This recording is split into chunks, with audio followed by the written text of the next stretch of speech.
Don't you hate it when you're playing through a Pokemon game and you see a trainer that has the same Pokemon as you, but theirs is already evolved while yours is still in its baby form, even though your Pokemon is at a higher level? Yeah, it kinda sucks. So today, we'll be giving those trainers a taste of their own medicine by beating Pokemon Omega Ruby using quote-unquote illegal Pokemon. Now, from what I could find, it seems that there are 7 trainers who use these prematurely evolved Pokemon, so I will only be allowed to use those 7 Pokemon that they use. For instance, Ace Trainer Portia on Route 109 uses a level 28 Magcargo when Slugma doesn't even evolve until level 38, meaning that Magcargo will be a usable Pokemon on my team. Anyways, without further ado, it's time to find out if I can use a legal Pokemon to become the champion of the Hoenn region. Even though it's been 12 years since the original Ruby and Sapphire games dropped, my mom still doesn't have the common sense to let me ride in the front of the moving truck as opposed to the back. You know, I feel like that should be illegal. Anyways, I replaced Trico with the Magcargo that I referenced at the start of this video. It is already a fully evolved Mon, but let's be honest, it's still a Magcargo, and I don't plan on keeping it on the team for the entire challenge, so I'll use it for now. Also, I'm going to add Pokemon to my team every time my current team reaches the level of the illegal Pokemon that is used by that specific trainer. So for example, the next illegal Mon I'll get is at level 23, but I'm going to wait until Magcargo reaches level 23 itself. May's Torchic was nothing to worry about, but I realized I messed up as I meant for May to have Mudkip since I was starting with Magcargo. However, it's not too big of a deal because as I said before, I'm eventually going to have a full team of 6 anyways. This kid named Wally showed up to the gym in his pajamas for whatever reason in order to learn how to catch a Pokemon, so I showed him the ropes since I'm basically a master at it after my last video. Nothing of significance happened between there and the first gym, aside from the Team Magma Grunt in the Petalburg Woods, I guess. Moving on to Roxanne, this was arguably the craziest first gym battle I've ever had. Geodude's Rock Tomb hit us like a truck, but thanks to a perfectly timed burn on my last Ember, Geodude went down without Roxanne using a potion. I figured that Nosepass would just take us out with Rock Tomb, but it elected to use Harden and then Tackle instead, so I managed to put her to sleep. Okay, but after it wakes up, Nosepass will surely go for Rock Tomb, right? No! For whatever reason, Roxanne kept on going for Tackle, which was only doing 1 hit point of damage. Even after she used a potion, I put her back to sleep and hung on with 1 hit point to win the battle. I literally double checked to make sure that Nosepass knew Rock Tomb, and it does. So I have no idea why Roxanne inexplicably avoided using it. This Team Magma Grunt had the audacity to not only steal the boy Pico, but also call him worthless. Yeah, this guy shouldn't be allowed to speak ever again. Anyways, I was a little worried about Brawly since Magcargo is weak to fighting, but Machamp got one shot and Makuhita wasted its time going for Sand Attack, so we got the second badge with ease. By the way, if you couldn't tell by now, I'm not allowing myself to use healing items in battle throughout this run. So this is a little embarrassing. In the Slateport Museum, I lost to the Team Magma Grunts as they both own a Numel. The first one hit me with a Magnitude, and then the second Numel finished me off with its own Magnitude. This happened over and over again, as I wasn't able to heal in between the battles. However, on one attempt, the second grunt randomly decided to go for Focus Energy instead, so I won.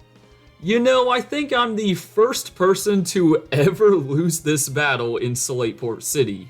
While traveling through Route 110, Turbo reached a level 23, meaning it was time to add a level 23 Flygon to my team.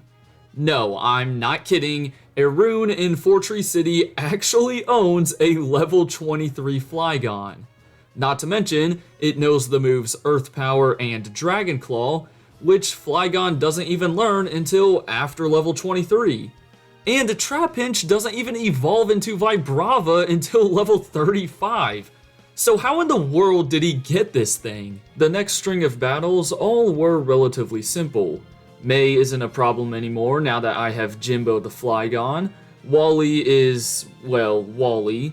And Watson's gym is probably about to crumple to the ground after all the Earth powers I used. After following Team Magma all the way to Meteor Falls, it was time to take on Maxie on top of Mount Chimney. But first, since most of my team was at level 30, I added some new members. I gave myself a level 27 Magneton, which is used by interviewers Gabby and Ty, a level 27 Camerupt, who Maxie is somehow about to use in this upcoming battle, and a level 30 Slacking, which Norman uses. Now, Maxie using an illegal Pokemon isn't surprising or anything. I mean, he is the main villain after all, but my own dad using an illegal Mon? Nah, that's just crazy. Not to mention, he's a gym leader too, so who knows how many rules Norman's breaking by owning that Slacking. Anyways, I had no issues with Maxie. Flannery's team basically suffered the same fate as Watson's, so I moved on to my cheating father.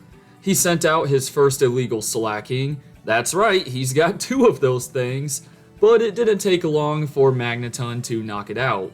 Vigoroth didn't stand a chance against Flygon, so it was time for an honor battle between our premature Slackings. Unfortunately, due to Norman using a Hyper Potion, my Slacking lost the fight. However, Camerupt easily finished him off. So not only do you have to use illegal Pokemon, Dad, but you also utilize healing items too? Pathetic. On the way to Fortree City, we had to deal with more Team Magma shenanigans on Southern Island and in the Weather Institute. Jimbo then swept May's team, and also defeated Erune's level 23 Flygon in Fortree City. I still have no idea how he got that thing.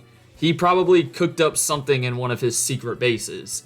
Magneton, or should I say Magnagram, as that's his new nickname, I know guys, I'm hilarious, was the only Mon I needed for Winona minus Flygon, who easily handled Altaria. In Lily Cove City, we hopped straight into another battle against May, only to watch her team get decimated yet again.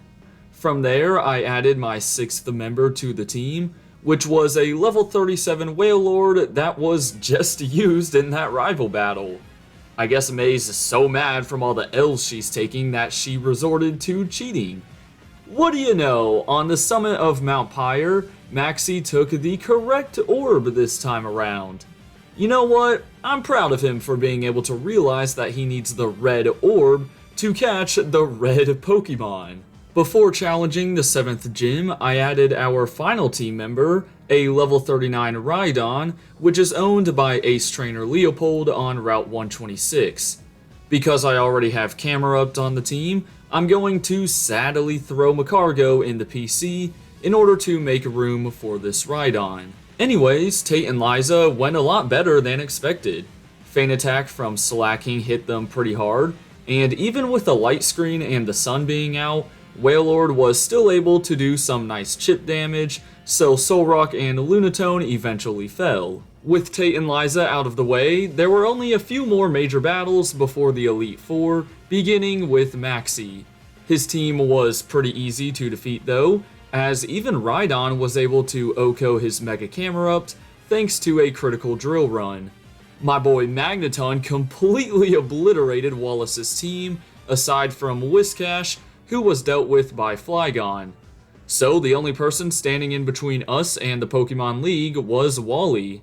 His Altaria, Roselia, and Magneton didn't put up much of a fight, but out of everyone on his team, Delcatty gave me some trouble. Slacking and Rhydon got put to sleep by Sing, but luckily Rhydon woke up on the first turn and ended Delcatty with a Hammer Arm.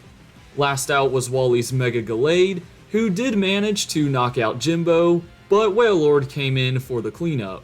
After doing no grinding whatsoever, here is a final look at the team. Don't get me wrong, I have a lot of great Pokemon that know pretty solid moves, but I will be very surprised if I'm able to defeat Steven on this attempt, considering that none of my Mons are even at level 50. Nonetheless, I'll give it a shot, and see if I can even make it to Steven in the first place. First up was Sydney. I got pretty bad confusion luck after Mightyena went for a swagger on Rhydon, but I still managed to take him out. And the rest of Sydney's team all got one shot. Okay, that's a good way to start. The next member was Phoebe, and I felt pretty good about this one, since DK knew Feint Attack. He killed Dusclops before Flygon handled Sableye. Wailord did most of the damage to Dusknoir, but he eventually went down, so Slaking came in to finish her off. Banette surprisingly lived a Feint Attack, so Slaking went down. However, Rhydon had no issues avenging him, before Magneton took care of Phoebe's second Banette. Glacia was the first real challenge. Her first Glalie didn't stand a chance against Slaking, but due to more bad confusion luck, her first Froslass took me out. She then lived on a sliver from Camerup's Lava Plume, so he also died before Wailord finally got the job done. Walrein was actually easy to deal with, thanks to Magneton's discharge.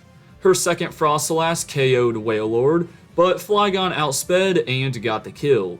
So last out was her second Glalie, who wasted its time going for Hail, so a couple of Rock Slides did the trick. My first go at Drake went just about as I expected it. Rhydon unfortunately can't one-shot Altaria, so he got taken out before Jimbo finished it off with a Dragon Rush. I then missed a Dragon Rush on Kingdra, so Flygon went down. Kingdra then ran through Magneton and Slaking before Wailord finally got the knockout. His first Flygon went down without a problem, but by the time Salamence came out, I just didn't have enough firepower left. But I think if I don't miss that Dragon Rush on Kingdra, then I'll have a better chance. Over 15 attempts later, and I got this absolutely crazy attempt. So crazy in fact that I didn't even record most of it, because I thought for sure that I would lose. The battle began normally, but this time around, Drake sent out his second Flygon before Salamence. Wailord easily dealt with it, put some chip damage on Salamence, but then quickly got taken out. So it was only up to Magneton. Now from there, Discharge was a 2-hit KO, but Salamence outsped us and could also knock me out in 2 hits, meaning that I had to get a paralysis with the first Discharge. And as you can see, that is exactly what happened. So because Magneton is just that guy and lived on 1 hit point, we won the battle. With how close that fight was, surely I wouldn't be able to defeat Steven. Well, let's find out. On my very first try, Skarmory spent its time going for spikes, so I set up a couple of curses with Camerupt before taking him out with a Lava Plume. However, Skarmory also hit me with a Toxic. Because of the curses though, I ate up Aggron's hits and also took him out. Not only that, but Claydol went for Reflect, allowing me to get off an extra hit with a Lava Plume, which also burned him. After Camerupt went down, I sent in Wailord, who forced Steven to already use his second full restore before living with 26 HP and killing his third team member. Cradily was who I was really worried about, and for good reason, as it destroyed Wailord and Slaking. Magneton finished the job, while Rhydon got off some decent damage on Armaldo before Flygon avenged him. So it came down to his Mega Metagross, which I missed my first Screech on with Magneton, but I landed the second one and got a discharge off thanks to the Quick Claw before going down. So it came down to Flygon, who, because of the Screech, knocked out Metagross with a single Earthquake, making us the new champion of the Hoenn region. So what did we learn in this video? Well, if you cheat and give yourself illegal Pokemon, then you'll always win. In all seriousness though, this was a really fun challenge to do. I still can't believe that I beat the Elite Four on my first attempt, especially without any extra grinding. I also find it hilarious that one of the toughest battles in this entire run were the two Team Magma grunts in the Slateport Museum. For now though, I hope you guys enjoyed, have a great rest of your day, and until next time, deuces!